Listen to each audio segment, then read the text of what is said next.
this is Animat, and welcome back to the Muppet Vlog. Now this time we're going to be looking into the 17th episode of the second season of The Muppet Show, which features the one and only Julie Andrews.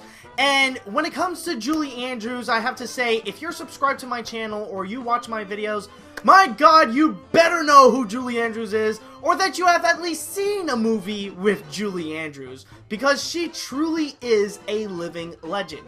Now, to give you guys a little bit of her biography, she pretty much started out as a Broadway star, pretty much being featured in some actually well-known Broadway hits, including Cinderella, My Fair Lady, and Camelot. It wasn't until the 60s came in when she actually entered into movies, and she pretty much made herself an all-out star, starting with Mary Poppins, and then she would appear in Sound of Music, and then from then on would appear in so many musicals and so many movies. It wouldn't be until the 2000s when her career would actually jumpstart into, like, making her a star again, and literally making her royalty, as she actually starred in movies like The Princess Diaries, and she even provided the voice of Fiona's mom, the Queen, from Shrek 2 onward, and even provided the voice of Gru's mom in the Despicable Me movies. So I think it would be safe to say that Julie Andrews would be one of my favorite actresses.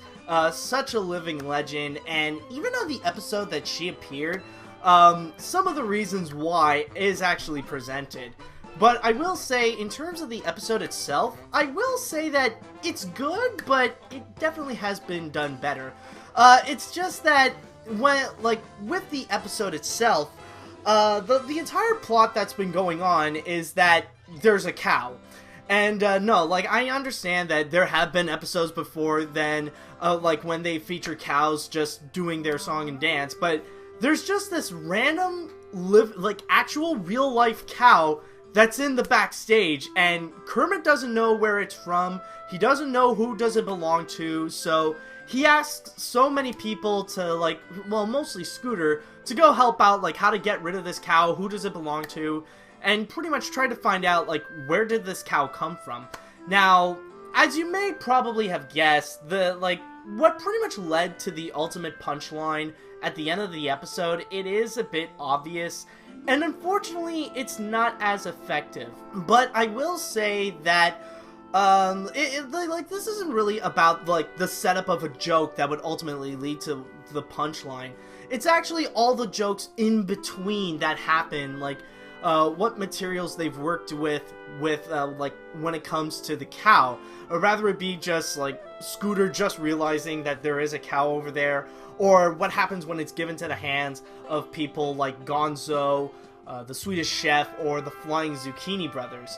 It's not necessarily the best, but it kind of adds in, like, this new random level in the Muppet Show where, like, you never know what pretty much happens, and, like, they're given just, like, this random material where, like, suddenly there's a cow backstage, and they pretty much just roll with it. Like, think of, like, so many jokes that would come with a sudden cow backstage.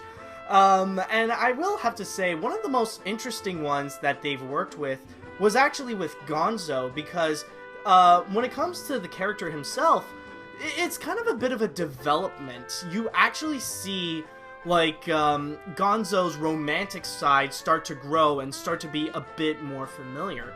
Now, it has happened before in a previous episode in this season, in fact, that Gonzo would show a bit of his love to chickens when Gonzo would be auditioning for, when he would audition with chickens to do this act that he wanted to do, to have this big, like, to have a chicken just dance. But in here, like, we see some, Gonzo being a bit amorous to the real-life cow. But what's interesting is actually in one of the songs where I would pretty much deem it as probably one of the saddest at the dance sequences, because it pretty much starts out as a regular at the dance sequence, and then suddenly it's Gonzo singing "Won't Someone Dance With Me?" And, like, with some of the jokes that they did, like, in the middle of the song, like, it is harsh. Like, Oh my god, you will see that everybody is so mean to Gonzo that you really do feel pity for him. But a bit of a spoiler alert, at the end, he does find someone to dance with, and it's of course a chicken. But it is actually very interesting that this is probably like one of the, this actually is one of the first episodes where we actually see Gonzo's romance with a chicken start to blossom. Like, this is the one that we actually see him where we, like, kind of a bit of his origins where we see his love side with a chicken, actually. And there are a few other sketches that do appear as well, and some of them are good. Like, they're mostly hit and miss. Some are incomprehensible, some of them are fun. Like, I will say, like, some of the random ones that are definitely a lot of fun, I really enjoyed it, was the Muppet Labs one with the hair tonic and the Muppet Newsflash. That was definitely off the wall. It was definitely hilarious, and great comedic material right there.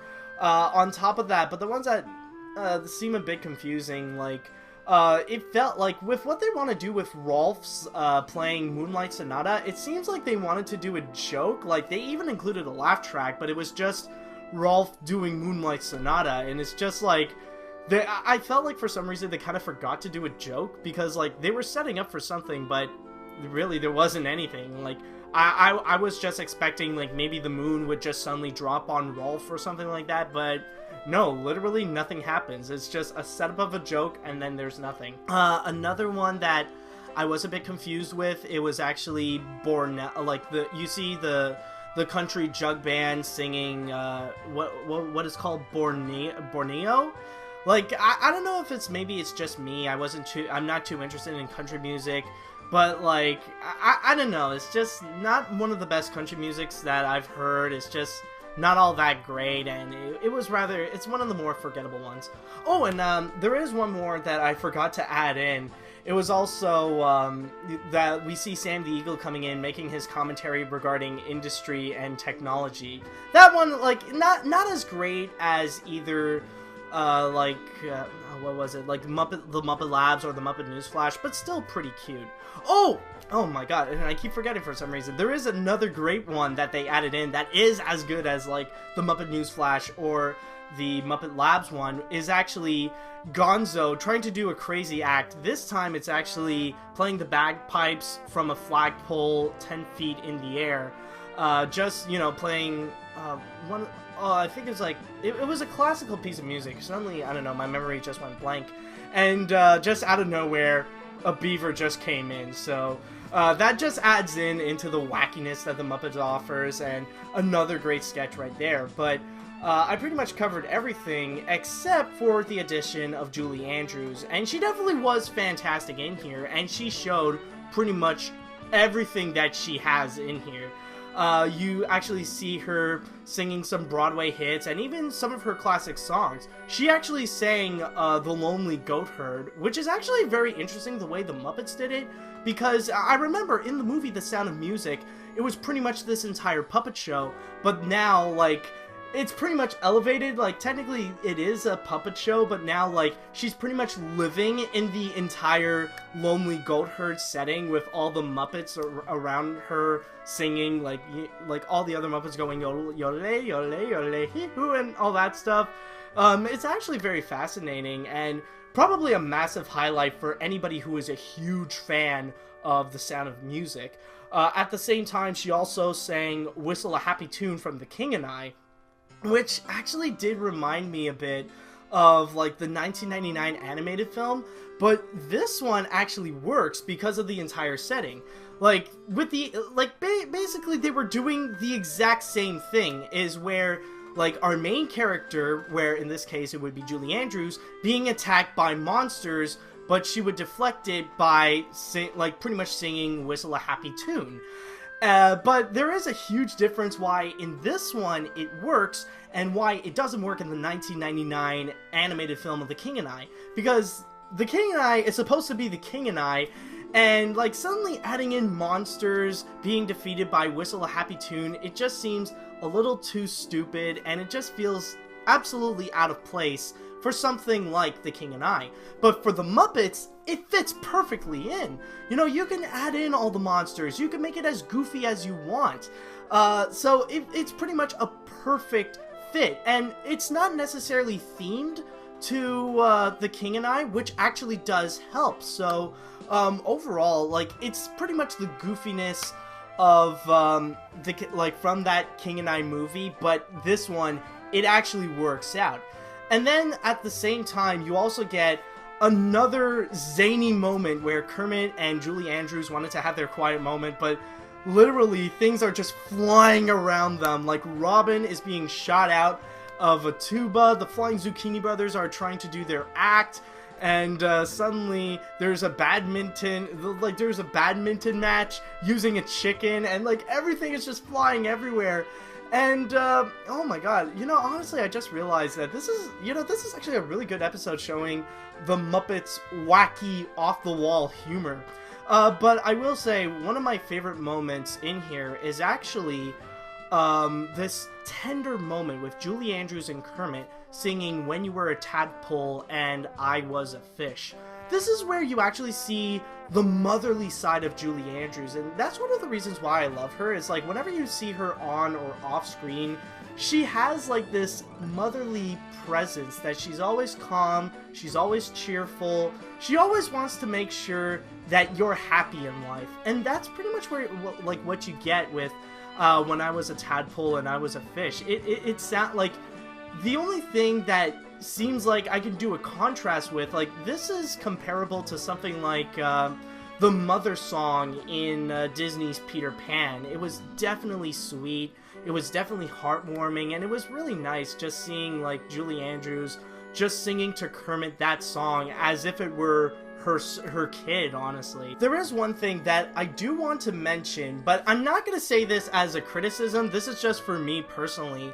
I was a bit disappointed about one little aspect from this episode, is the fact that she didn't sing any songs from Mary Poppins. You know, considering that, like, we are legit seeing Mary Poppins in the Muppet Show, and it would have been great, like, if we saw, like, Julie Andrews singing either Spoonful of Sugar, Feed the Birds, or, you know, Supercalifragilisticexpialidocious, or something like that. But, again, this is not a criticism, this is mostly my Disney side talking, who, like, you know, who just wants to see Julie Andrews do what she does best and relive her moment as Mary Poppins.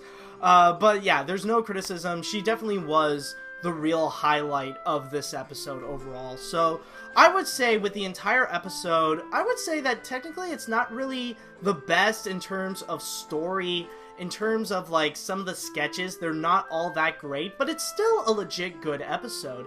In terms of the humor, this is a great example of showing the style of Muppet humor that they would do. That's very over-the-top, that's just wacky, it's just all-out fun, and you never know what to expect. And especially with the addition of Julie Andrews performing some great Broadway hits, doing what she does best, and even offering a song from The Sound of Music. It's actually fantastic.